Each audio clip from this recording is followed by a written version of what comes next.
Москва, чтобы вы понимали, вот Ананы. Gerai įsižiūrėk į šiuos vaizdus.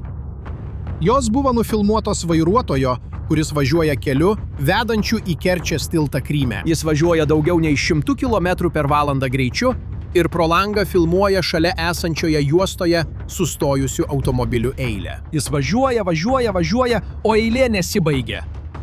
Kilometrų ilgio rusų šeimų eilė savo automobiliuose, bandančių išvykti iš pusiasalio, kuris, kaip žadėjo Putinas, jiems priklausys amžinai. Bet atkreip dėmesį į vieną detalę. Išvažiuojanti juosta yra užkimšta.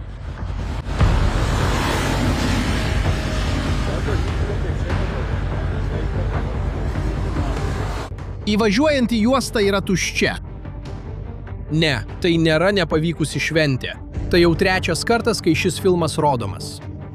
Ir Putinas, jis jau 2 kartus parodė, kaip tiksliai jis baigėsi. Bet norint suprasti, kas vyksta dabar, jūs turite pamatyti, kas nutiko per pirmuosius 2 kartus.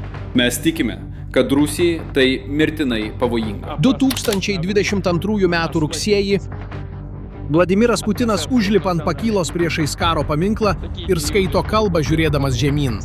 Jis sako, kad Rusija niekada nepasiduos šantažui, kad niekada neišduos savo suvereniteto. Мы не поддадимся шантажу и запугиванию.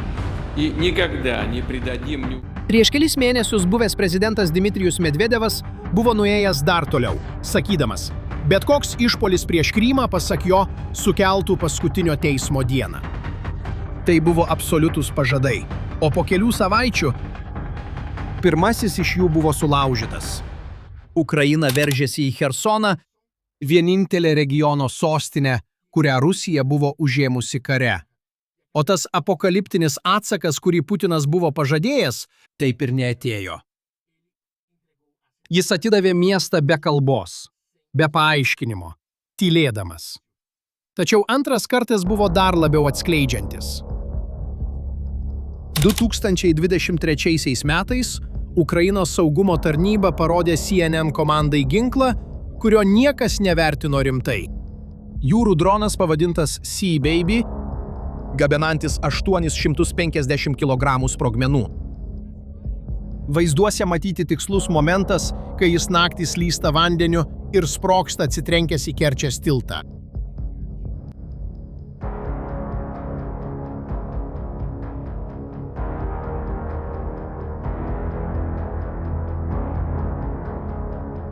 O tarnybos vadovas perspėjo Amerikos tinklą. Tai buvo tik pradžia. O saugumo tarnybos vadovas CNN pasakė, tai tik pradžia. Start. Jis neblefavo. 2024 m. vasarį Ukrainos jūrų dronai apsupo ir nuskandino Cezarį Kunikovą, didysis desantinis laivas iš Juodosios jūros laivyno. Pačių dronų termovizorinės kameros viską užfiksavo. Priartėjimą prie vandens paviršiaus, įgulą, bandančią atremti dronus ir sprogimą.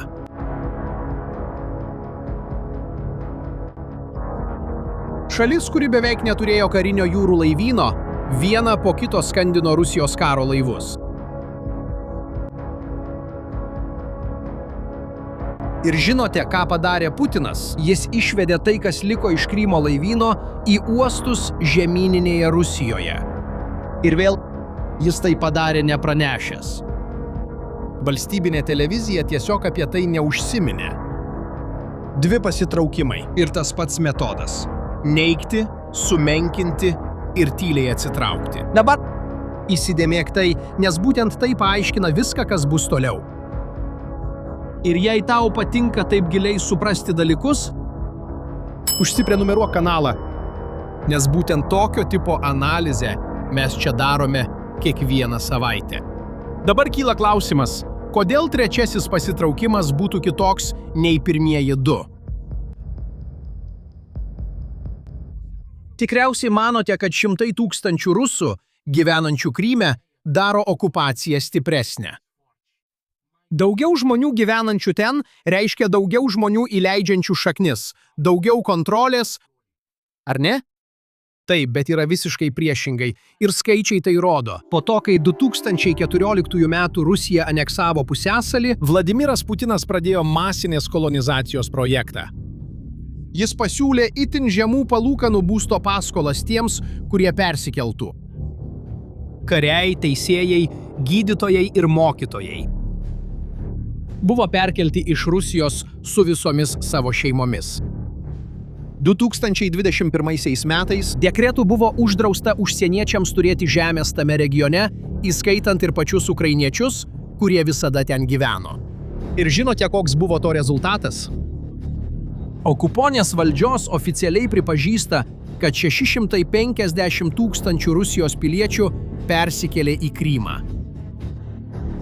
Ukrainos vyriausybė skaičiuoja, kad tikrasis skaičius gali siekti 850 000. Tačiau istorija jau anksčiau pareikalavo šios kainos. Krymas yra pusiasalis, apsuptas vandens, kuris niekada negamino pakankamai, kad išsilaikytų pats. Per 2500 metų, nuo viduramžių apgulties iki Krymo karo XIX amžiuje, scenarijus kartojosi. Tas, kuris nutraukdavo pusiasalį užėmusiųjų tiekimą, laimėjo. Ir kuo daugiau žmonių okupantas ten suveža, tuo didesnė tampa sąskaita. Putinas tyliai sugebėjo išvesti laivyną. 650 000 žmonių tyliai neišeina. Ukraina tai suprato. Ir 2026 m. balandį pradėjo atkirsti tiekimo linijas, vieną po kitos. Pagrindinis kelias jungiantis Rusiją su pusiasaliu tarp pačių karių gavo pravardę. Mirties kelias. Ukrainos dronai pradėjo medžioti jie važiuojančias vilkstinės, palikdami degančius sunkvežimius pakelėje. Birželio 21 dieną Kerčės naftos jūrų terminalas, miestas esantis pačioje tilto pradžioje, kuriuo kuru aprūpinama pusiasalis, buvo smogta.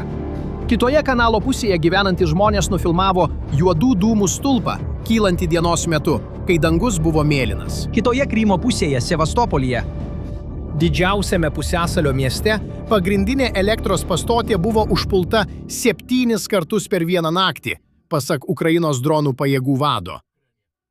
O kai Rusija bandė aprūpinti pusiasalį jūrą, naudodama savo vadinamosios šešėlinio laivyno tanklaivius, dronai vijosi juos taip pat. Pasak Ukrainos vadovybės, per vos 72 valandas buvo pataikyta į 21 laivą. Azovo jūroje. Pačių padalinių paskelbtuose terminiuose vaizduose matyti, kaip vienas po kito laivai sprogsta nakties metu. Kelias, tiltas, jūra. Kiekvienas maršrutas, kuriuo buvo aprūpinama 650 000 žmonių, buvo nutrauktas. Ir buvo žmonių, kurie tai matė artėjant. Birželio 16-ąją Refatas Čubarovas, Krymo totorių, vietinės pusiasalio tautos, ten gyvenančios gerokai anksčiau už bet kurį rusą, lyderis, įrašė kreipimąsi skirtą būtent kolonistams. Žinutė buvo aiški. Jūs patikėjote Putinu, įsikūrėte pavogtoje žemėje ir dabar pusiasalis tapo fronto linija.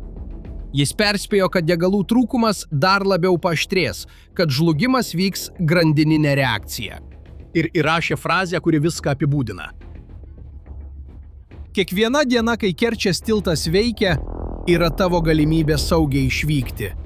Vėliau bus per vėlu ir po 5 dienų įspėjimas tapo realybė.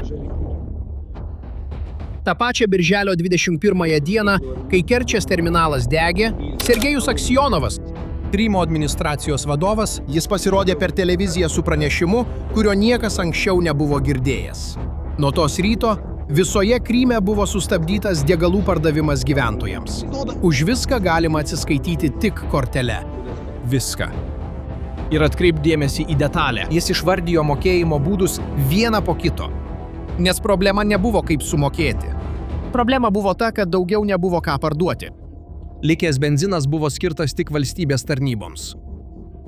Уважаемые крымчане, сегодня с 13:00 26 dieną tas pats Aksionovas vėl pasirodė prieš kameras ir paskelbė nepaprastąją padėtį visame regione. Atkreipkite dėmesį į jo kalbą. данный режим принимается с Jis kalbėjo apie finansinių ir sutarčių santykių tvarkymą. Apie žalos atlyginimą. Jis niekarto neištarė žodžių dronas, ataka ar Ukraina. Nepaprastoji padėtis buvo paskelbta, tarsi tai būtų registrų biuro problema. Ir būtent tą dieną buvo užfiksuoti šio vaizdo įrašo pradžios kadrai. 1800 transporto priemonių eilėje prie tilto. Kolona, kuri praėjusią dieną buvo pasiekusi 15 km ilgį. Vairuotojas, kuris filmavo, apibendrino situaciją sakydamas: niekada nebuvo tokios eilės.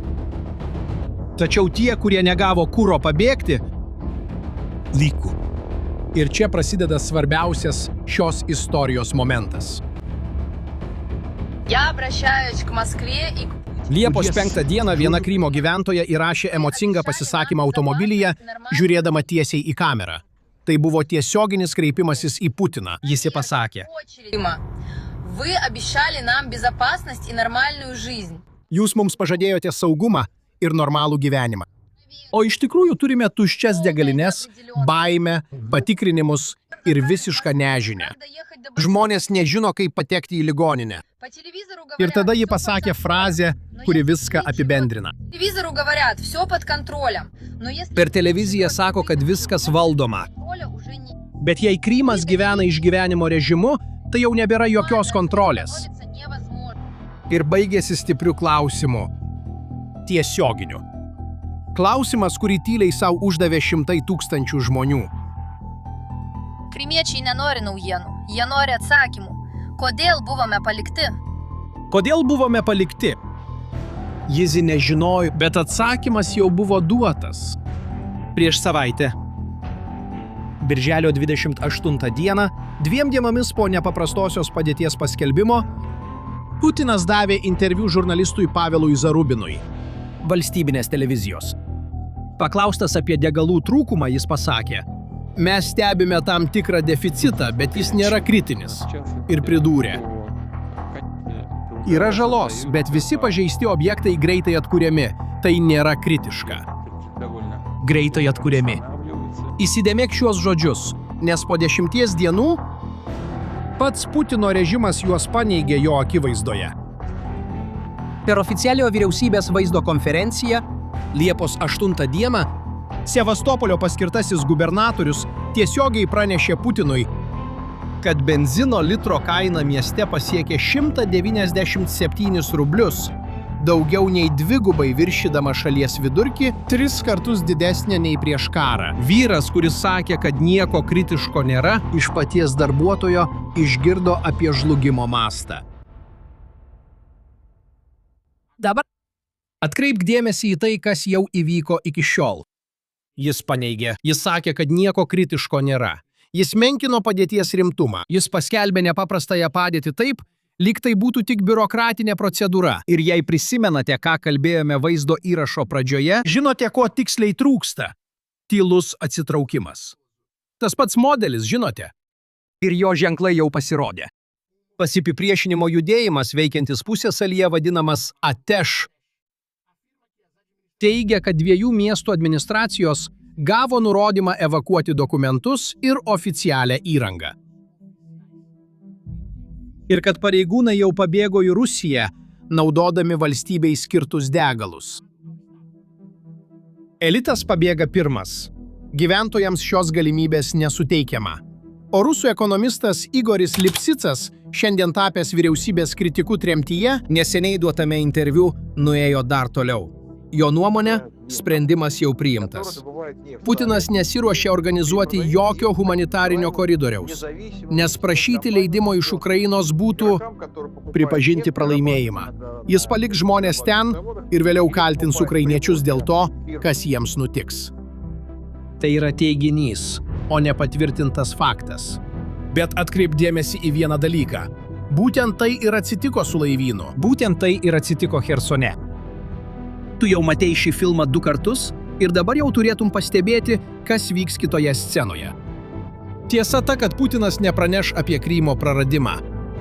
Jis nepranešė ir anksčiau, kai atitraukė laivyną. Jis taip pat nepranešė, kai atidavė Chersoną.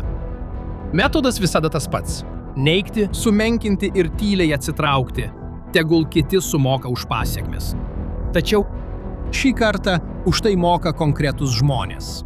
Tai 650 000 žmonių, kuriuos jis pats įtikino persikelti ten. Priviliojo pažadas, kuris grūva prieš kameras. Ir yra dar viena svarbi detalė, kuri stabdo bet kokią greitą išeitį. Net jei atakos liautųsi rytoj, krizė nesibaigtų kartu su jomis. Sunaikintos naftos perdirbimo gamyklos gali užtrukti metus, kol vėl pradės veikti, o ne savaitės. O pusiasalis, kurį Putinas pardavė kaip amžiną rojų, dabar artėja prie 2 galimų baigčių. Tapti derybų kortą būsimose derybose ar tapti galutiniu simboliu, kad jo žodis neapsaugo net to teritorijos, kurią jis labiausiai šlovino. Ši istorija dar turės naujų skyrių. Ir kiekvieną naują įvykį pirmiausia pamatysite čia. Todėl užsiprenumeruokite kanalą, kad nieko nepraleistumėte. Ir parašykite komentaruose savo nuomonę. Ar Putinas pakartos tą patį modelį ir tyliai pasitrauks iš Krymo, o gal šį kartą jis nebeturės kaip nuslėpti atsitraukimo? Ačiū už jūsų dėmesį ir iki kito vaizdo įrašo.